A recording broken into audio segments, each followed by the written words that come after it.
하나님의 말씀 봅니다. 베드로후서 제1장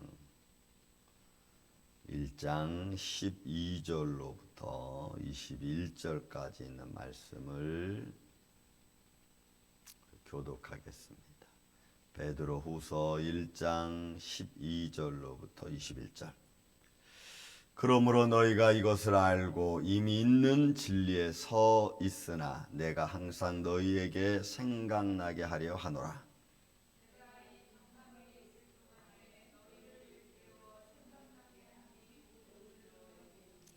이는 우리 주 예수 그리스도께서 내게 지시하신 것 같이 나도 나의 장막을 벗어날 것이 임박한 줄을 알미라.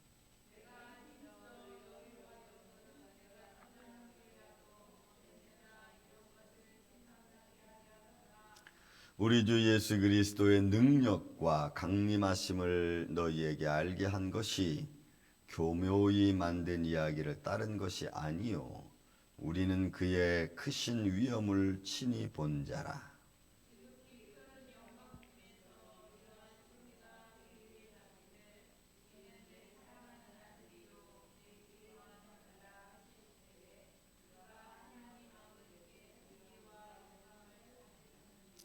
이 소리는 우리가 그와 함께 거룩한 산에 있을 때에 하늘로부터 난 것을 들은 것이라.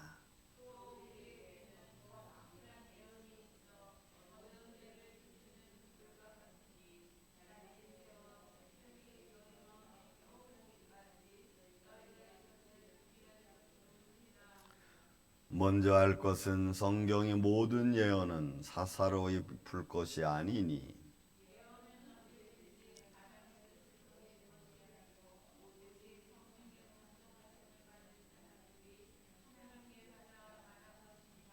아멘. 자, 그리스도의 영광과 하나님의 성경의 예언에 대한 말씀으로 베드로가 이제 후서를 쓰면서 이 말씀을 다시 선포해 줍니다. 자, 여러분 이 말씀은 세 부분으로 사실 나누어져 있습니다. 12절로부터 15절까지 아직 육신의 장막으로 살아남아 있는 베드로가 선포하는 말씀과 또 선포한 말씀이 그들 가운데 잘 기억나게 하기를 바라는 그런 마음이 있고, 두 번째로는 16절부터 18절까지 예수 그리스도의 영광과 또 그가 하나님의 자녀인 것을 친히 증거하는 모습에서의 증거자로서의 모습, 그 다음에 19절부터 20절까지 21절까지는 하나님 말씀, 기록된 성경이 어떻게 되어진 것인지에 관한 말씀을 지금 세 부분으로 이야기하고 있습니다. 먼저 첫 부분이 베드로는 이미 있는 진리에 서 있다. 그러니까 베드로가 복음을 전파하고 그 전파된 복음의 말씀이 아직 너희 가운데 있다라고 말하고 그 가운데 서 있는 나 그리고 들은 너희를 동시에 말씀하고 있는 것을 우리는 볼 수가 있습니다. 그리고 베드로는 이렇게 이 복음을 전한 이 사실에 관하여 아직은 내가 이 장막에 있을 동안이니까 아직은 죽지 않고 복음을 전하고 지금 전하고 있는 자신을 말하고 있죠. 육신적인 모습을 말하고 있습니다. 그래서 베드로도 죽는 순간까지 하나님의 사역을 감당했다는 것을 우리는 볼 수가 있습니다. 제가 말씀드렸죠. 하나님의 그 끝까지 사용받는 하나님의 사람, 끝까지 쓰임받는 하나님의 사람. 여러분 이게 참 별것 아닌 것 같지만 이 말 한마디 속에 담겨있는 그 믿음의 열심, 복음에 대한 열심은 또 하나님의 주의 택한 백성들을 사용하시는 하나님의 열심, 이런 게 다 담겨있는 말씀 중에 하나죠. 그래서 베드로는 이렇게 내가 아직 장막에 있을 동안에 난 너희에게 정말 복음, 참된 진리를 선포하고 또 그것이 너희 안에 있기를 원한다. 이렇게 아주 베드로가 간곡히 전하고 있는 것을 우리가 볼 수가 있습니다. 그래서 14절에도 이는 우리 주 예수 그리스도께서 내게 지시하신 것 같이 이래죠. 그렇죠? 예수님이 베드로를 불러서 너는 사람 낚는 어부가 되라 이렇게 말씀했고 또 내 양을 치라, 내 양을 먹이라, 내 양을 치라 이렇게 말씀하셨던 베드로는 그 마음속에 아주 굳게 다짐했을 겁니다. 부활 전에 만난 예수, 부활 후에 만난 예수, 부활 전에 부탁한 말씀, 부활 후 나타나셔서 베드로에게 약속하신 말씀 똑같죠. 내 양을 치고 내 양을 먹이라.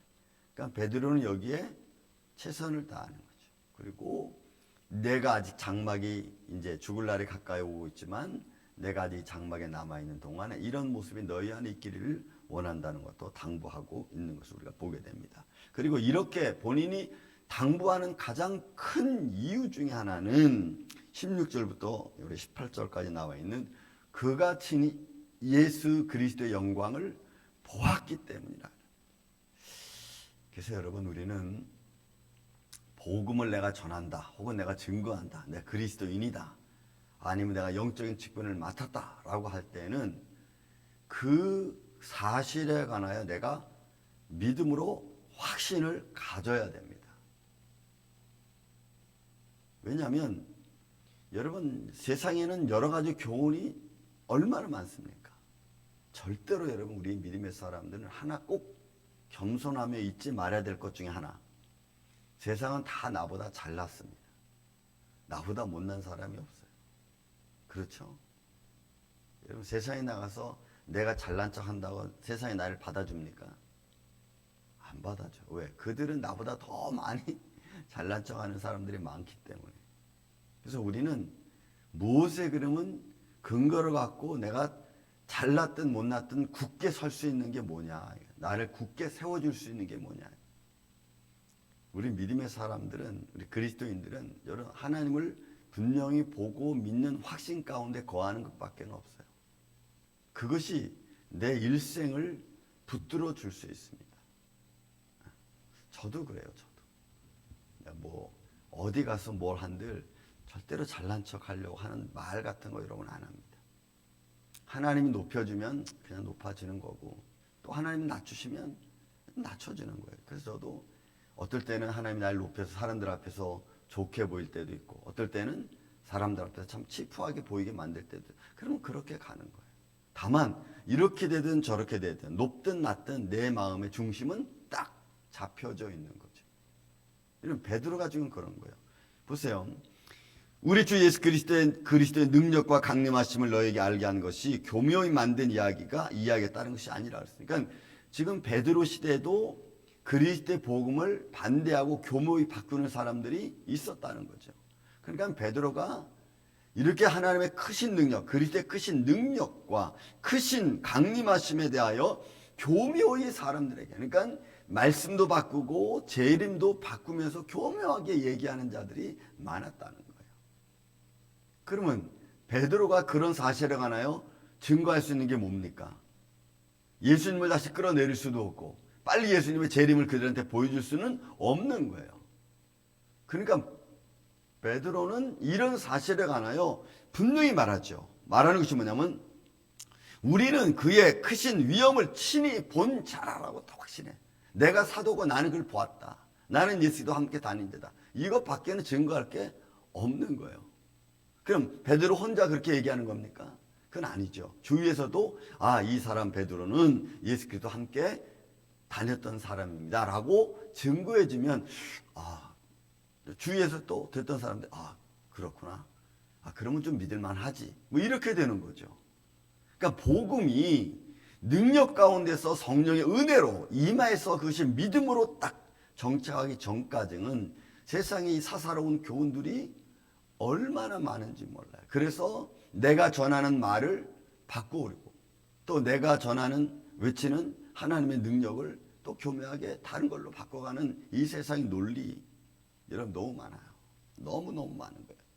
그리고 그가 내가 친히 본 자라는 말 속에서 17절 18절 말씀은 변화산에서 있던 사건을 이야기하고 있죠. 그 변화산에 있건 지극히 큰 영광 중에 이러한 소리가 그에게 나기를, 이는 내 사랑하는 아들이요 내 기뻐하는 자라. 베드로는 친히 변화산에서 들었잖아요. 그죠?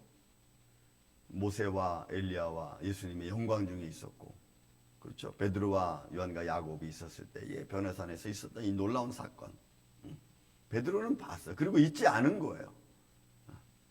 그가 내가 여기 초막셋을 짓고 여기서 함께 있는 게 좋겠습니다라고 하는 그의 말은 정신없는 중에 한 말이었지만은, 그러나 이는 내 사랑하는 아들이요 내 기뻐하는 자라는 말을 그는 마음속에 갖고 있는 거예요. 그런 여러분, 이런 친히 본자고 체험한 이게 능력이고, 이게 베드로 그 자체를 견디게 해주고 많은 고통 속에서도 이겨나가게끔 만드는 힘과 능력인 것입니다. 그러므로 우리가 하나님 말씀을 깨닫고 하나님 말씀을 안다고 하는 것은 그 어떤 것보다도 내 삶 속에서 가장 중요한 내 삶을 지탱해주는 힘과 능력인 줄로 믿습니다. 그래서 여러분, 우리가 성경을 많이 읽고 깨닫고 자세히 봐야 돼. 그래야 우리가 흔들리지 않는 거예요. 어느 곳에서든지 자신 있게 말씀에 기초하여 선포할 수 있는 우리의 삶이 된다고 하는 사실이에요. 사사로운 교훈을 많이 알고 있는 것보다 이런 진리의 말씀 하나를 내가 깨닫는 것이 훨씬 중요한 거예요. 베드로는 이 사실을 또 다시 전하는, 우리는 그 영광을 친히 본 자라. 그러므로 아버지께 존귀와 영광을 받으셨느니라. 그러니까 예수님이 하나님 앞에 아버지께 영광과 찬양을 받게 된 가장 중요한 그 이슈도 베드로는 이야기할 수 있는 위치에 있는 사도죠. 하늘의 소리가 들려 그가 듣습니다. 이는 내 사랑하는 아들이고 내 기뻐하는 자라. 여러분, 그거 외에 베드로가 증거할 수 있는 게 뭐 있겠어요? 그건 친히 내가 본 자라. 그리고 18절에 말합니다. 이 소리는 우리가 그와 함께 거룩한 산에 있을 때에 하늘로부터 난 것을 들은 것이니라. 확실성 있게, 분명히 어디 장소까지 베드로는 확실하게 얘기해요. 왜? 그러니까 내가 전하고 내가 너에게 말하는 것은 거짓말이 아니라는 거지. 세상 사람들이 말하는 것처럼 교묘하게 섞어서 말하는 게 아니고, 장소도 여긴가 저긴가 이거 아니라는 거죠. 분명하게. 여로보암이 이스라엘 백성과 유다가 나눠졌을 때, 이런 여로보암이 한 짓이 뭐였어요? 북과, 맨 위엔 북과 남단 쪽에, 그죠? 금송아지 만들어 놓고, 6월절도 대충 날짜를 정하고, 제사장도 뭐 하기 원하는 사람 대충 정해서 세워놓고, 여러분 이렇게 만들었잖아요. 그래서 하나님의 법과 규칙을 다 어겼고, 하나님이 앞에 온전히 드려야 될 영광도 다 바꿔버렸던 그 여로보암의 죄, 그렇게 교묘하게 섞어서 사람들을 이끌어가는 거죠. 저는 그런 말씀을 드릴 때마다, 아니 이렇게 바꾸려면 이거 옆에서 좀 이스라엘 사람 중에서 제사장이 없었나, 레위 백성들이 없었나, 그거 아닙니다, 이 날에 해야 됩니다 라고 말해주는 사람이 없었나. 좀 그런 좀 안타까움이 좀 있어요. 그런 말씀을 읽을 때마다. 저는 우리는 이제 우리가 말씀을 듣고 깨닫고 체험했으면 그거 아닙니다 이렇게 말할 수 있어야죠. 그거는 좀 잘못된 교훈 같습니다. 성경은 그렇게 말하고 있지 않습니다. 가끔 우리 아이들하고 얘기할 때 보면 그래요. 아빠 그거 성경에 있는 말이야? 그럼 내가 뜨끔해요. 내가 성경에 있는 말을 지금 한 건가? 여러분, 근거를 성경에 둬야 돼요. 말씀에서 그렇게 하고 있느냐? 그러면 자신감이 생기고 분명한 내가 증거한 것에 증거가 되잖아요.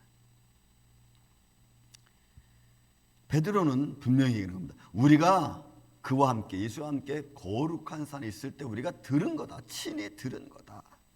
그래서 이제 어떻게 됩니까? 성경이라고 하는 것, 사사로이 말할 수 없는 것, 교묘히 바꿔서 말하고 있는 이단자들, 교묘히 바꿔서 세상 교훈과 비슷하게 얘기하는 다른 교훈들, 그런 것에 우리가 솔깃할 수 없어요. 해서도 안 되는 거죠. 어느 목사님한테 보내준 어떤 그 카톡에 그런 글이 써 있었습니다. 여러분, 투박하게 거칠애로 가지고 있는 진리보다 매끈하고 정리된 말을 전하는 거짓이 더 사람들의 마음을 빼앗아간다는 거예요. 여러분, 거짓은 그런 거죠. 아주 교묘하게, 아주 진리처럼 논리정연하게 펴서 거짓이 진리처럼 만들어가는 거예요. 또 우리가 그걸 분명히 분간하지 못하면 그렇지, 이 말이 더 옳은 것 같은데 하면서 따라가는 거예요.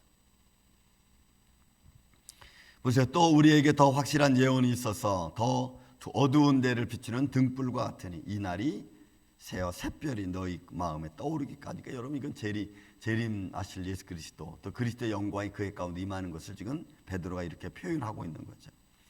또르기까지 너희가 이것을 주의하는 것이 옳으니라. 뭘 주의합니까? 하나님의 영광이 임하고 그들 가운데 예수 그리스도의 성령으로 충만해지고 그것이 샛별과 주의 마음을 비춰줬을 때 너희는 잘 보라는 거예요. 주의하라는 거예요. 그 주의할 게 20절 20절. 이건 디모데후서 3장 16절에 나와 있는 말씀입니다. 먼저 알 것은 성경의 모든 예언은 사설에 풀 것이 아니다. 그래서 여러분 이게 성경 해석하기 이제는 중요한 겁니다. 이 마지막 때가 가면 갈수록 성경 해석하기 중요해요. 성경이 무엇을 증거하고 있고 외치는 자들의 의미, 외치는 자들의 복음이 어디에 근거해서 외치는가? 자기 경험에 의해서 외치는 것도 안 돼요. 그 경험조차도 성경에 근거해야 됩니다. 자기가 깨달은 것도 성경에 근거해야 됩니다. 여러분 믿습니까? 그래서 성경을 사사로이 예언에 풀 것이 아니에요. 왜 그렇습니까? 예언은 언제든지 사람의 뜻으로 낸 것이 아니고 사람의 뜻이나 감정이나 어떤 체험이 또 중심이 돼서도 안 돼. 그러니까 하나님 말씀에 근거해서 내 체험도 잘 정리를 해야 됩니다. 이거 진짜고 가짜고. 그리고 사사로이 그 체험 속에 인간의 감정이 들어가서도 안 되고. 그래서 여러분 우리가 간증하는 것 조심해야 됩니다. 자꾸 자기 자신을 자랑하려고 간증하면은 그거 원치 않는 거예요. 하나님은 그런 걸 원하는 게 아닙니다. 복음을 원하는 거지.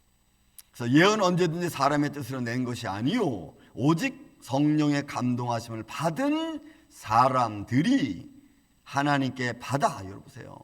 감동함을 받은 사람들이 하나님께서 받아서 말한 것이라는. 그러니까 여러분 이것이 지필자, 성경을 지필한 자들의 성령의 역사죠. 그래서 성경은 사설에 풀 수가 없습니다. 사람의 감정대로 풀어갈 수도 없는 겁니다.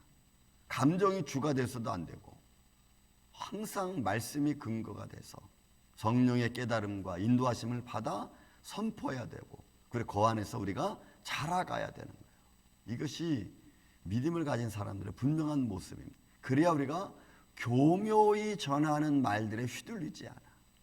진리처럼 말하는 거짓에 넘어지지 않아.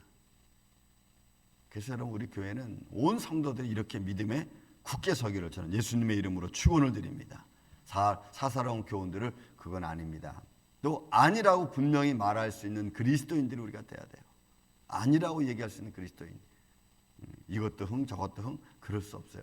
믿음은 모든 포용성 있는 넓은 마음을 가질 수 있어도 그 넓은 마음을 가진다고 해서 모든 걸 다 예스하는 것은 아니죠.